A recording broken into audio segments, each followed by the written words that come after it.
humans are working in organizations, right? Sometimes leaders overestimate practical skills or professional skills, and they expect employees to act in some automatic way. If leaders ignore humans' wishes and desires, employees can feel unimportant, means unhappy. If they feel so, it means that they lose motivation. If they lose motivation, they can't achieve great results. It's very simple. Managers try to avoid conflicts. Leaders, they use the conflicts because during the conflict, there can be generated quite new and good ideas. The main thing is how you are ready to listen all sides and how you stay calm.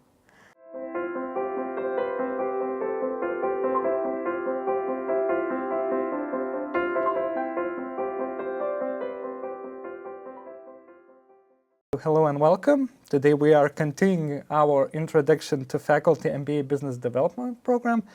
Our guest today is a professor, Rasa Paulienė, head of organizational behavior model. So very nice Hello. to see you, Rasa. We will discuss today why organizational behavior is essential for business, how leaders can better understand people, teams and culture, and why leadership is not only about tasks, but also about shaping the environment in which people operate. So it's pleasant to have you here for this brief introduction of your module.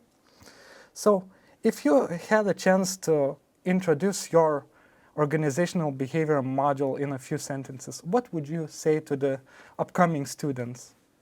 Organizational behavior is a very multidisciplinary approach, which is combining insights from human resources management, psychology, sociology, to understand how people act and interact in organizations and how they create the value. Why is organizational behavior as a competence is important for business leaders, especially in the context of business development today? Small detail, humans are working in organizations, right?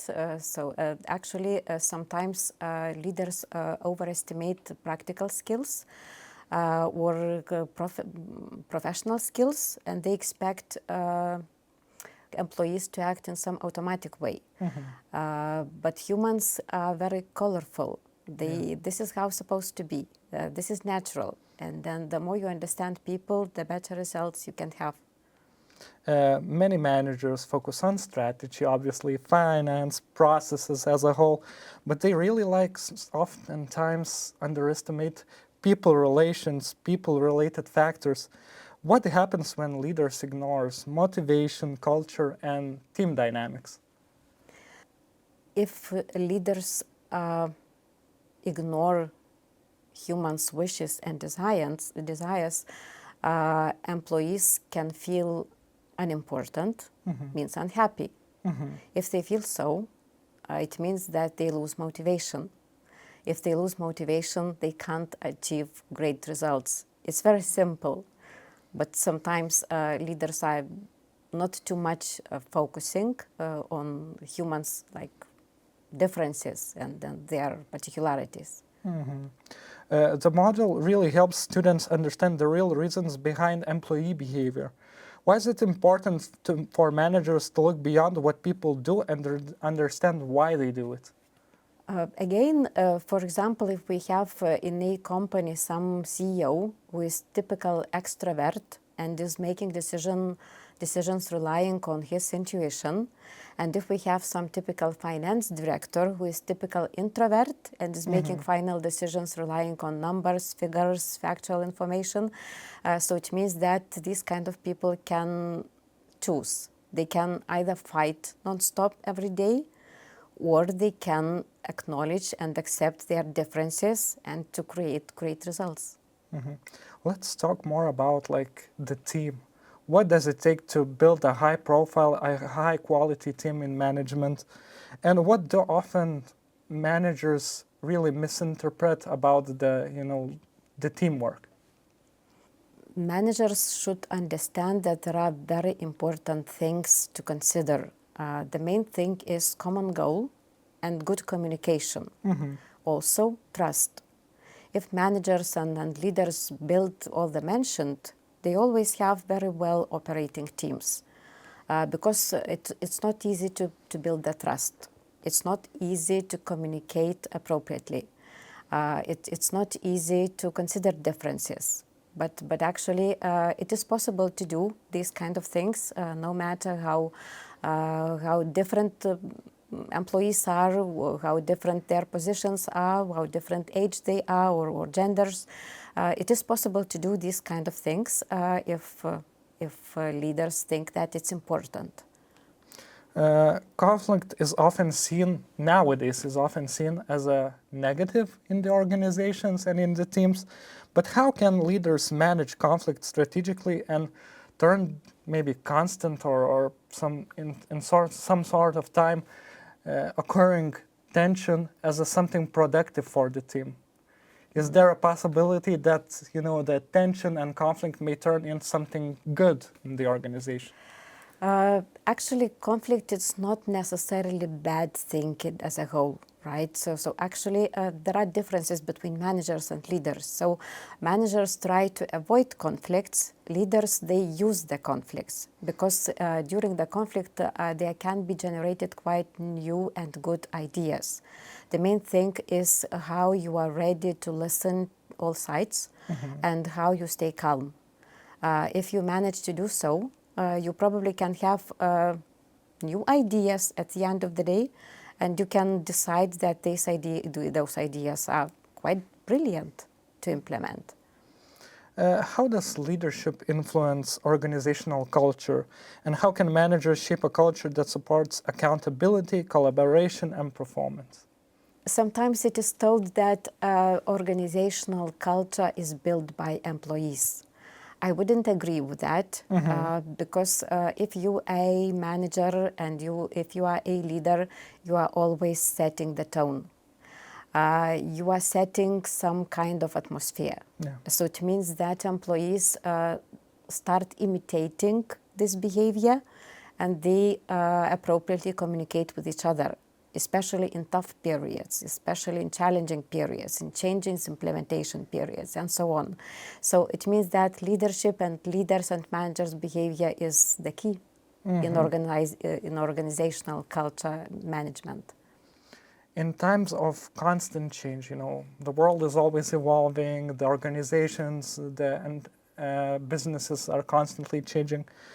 What becomes more important for the leaders and people in the leadership positions?